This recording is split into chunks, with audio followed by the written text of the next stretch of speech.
जलसंधारण विभागात पदभरती जाहिरात लवकरात लवकर नवीन आकृती बंद प्रसिद्ध करीत करण्यात यावी या प्रमुख मागणीकरिता काँग्रेस पक्षाच्या वतीने जल व भूमी व्यवस्थापन संस्थेच्या कार्यालयासमोर भव्य निदर्शने करण्यात आली व हा मुद्दा हिवाळी अधिवेशनात देखील उपस्थित केला जावा अशी मागणी पक्षाच्या वरिष्ठांकडे करणार असल्याबाबतची माहिती काँग्रेस पक्षाचे शहर जिल्हाध्यक्ष शेख युसुफ यांनी माध्यमांद्वारे बोलताना दिली। बात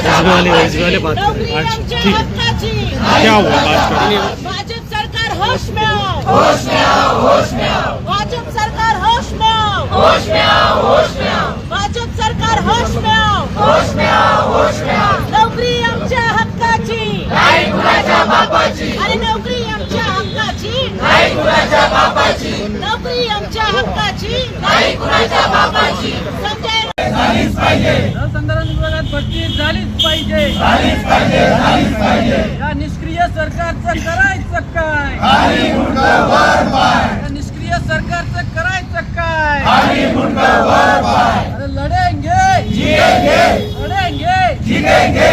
जलसंधारण विभागात भरती झालीच पाहिजे, झालीच पाहिजे, झालीच पाहिजे, जलसंधारण विभागात भरती झालीच पाहिजे, झालीच पाहिजे, झालीच पाहिजे। या निष्क्रिय सरकारचं करायचं काय, खाली मुंडकं वर पाय। संजय राठौड़ तुम होश में आओ, होश में आओ, होश में आओ, संजय राठौड़ तुम होश में आओ, होश में आओ, होश में आओ। अरे लढेंगे जिंकेंगे, जिंकेंगे।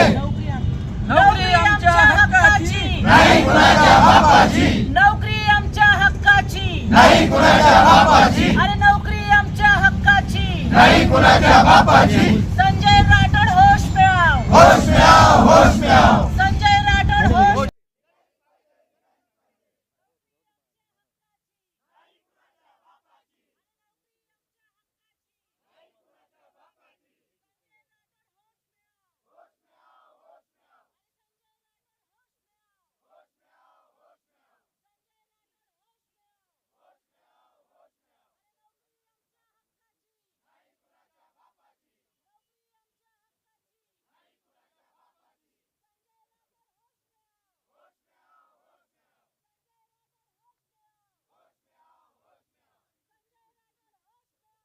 वाल्मी समोर आज आंदोलन होत आहे। या इंजिनियर मुलांसाठी हे आंदोलन होत आहे, कारण या सरकारला काही देणे घेणं नाहीये इंजिनियर मुलांशी, कारण हे खोके बोके सरकारचे लोक आहेत ते।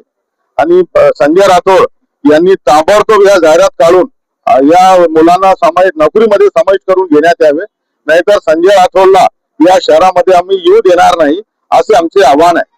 निवडणुकीपूर्वी युती सरकारने घोषणा केली होती की बेरोजगारी आम्ही हटवणार आहोत किंवा युवतींना आम्ही नोकऱ्या देणार आहोत, पण ही घोषणा कुठे पूर्ण होताना दिसत नाही।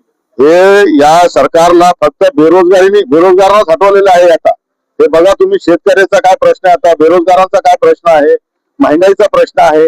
हे सरकारला काही देणं घेणं नाही लोकांशी, कारण यांच्याकडे ईव्हीएम आहे आणि यांच्याकडे रिमोट आहे, म्हणून यांचा गोरगरिबांशी जनतेशी काही देणं घेणं नाही।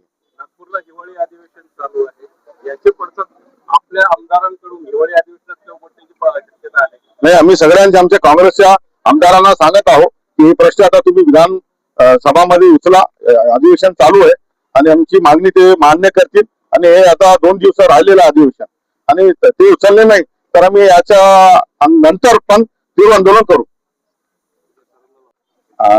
आपल्याला माहिती आहे जलसंधारण विभाग काय करतं, तर महाराष्ट्रात पाणी व्यवस्थापन, धरण, कालवे आणि शेतकऱ्यांना जे पाणी मिळतं, एका बाजूला शेतकरी आत्महत्या करतायत पाणी नाही म्हणून, आणि या जलसंधारणाची कामं अनेक वर्ष पेंडिंग राहिलेली आहेत। आणि या जलसंधारण विभागामध्ये माझ्या अंदाजाप्रमाणे जवळजवळ 9 ते 10 हजार पदांची भरती आहे, परंतु ती भरती काढली जात नाहीये। आणि ऑफिशियली काही वर्षभराच्या अगोदर सांगण्यात आलं की 3,500 पदांची भरती आम्ही काढणार आहोत। आम्ही म्हटलं ठीक आहे, चला, महाराष्ट्रात जवळजवळ 12 ते 15 लाख सिव्हिल इंजिनियर्स आहेत।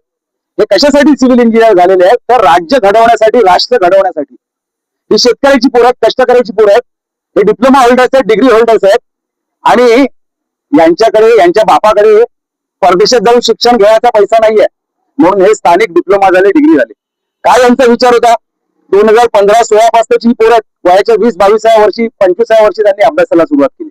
आज वय वर्ष 35 असलेली मुलं आहेत, 37 वर्ष वय असलेली मुलं आहेत, आणि 2017 ते आतापर्यंत स्थापत्य अभियंता सहाय्यक पदाची भरतीच केलेली नाहीये। एका बाजूला प्रकल्प पूर्ण झालेले नसल्यामुळे शेतकऱ्यांना पाणी मिळत नाहीये, दुसऱ्या बाजूला प्रकल्पांचा खर्च हजारो करोडांनी वाढत चाललेला आपण बघतोय. आणि जे कंत्राटदार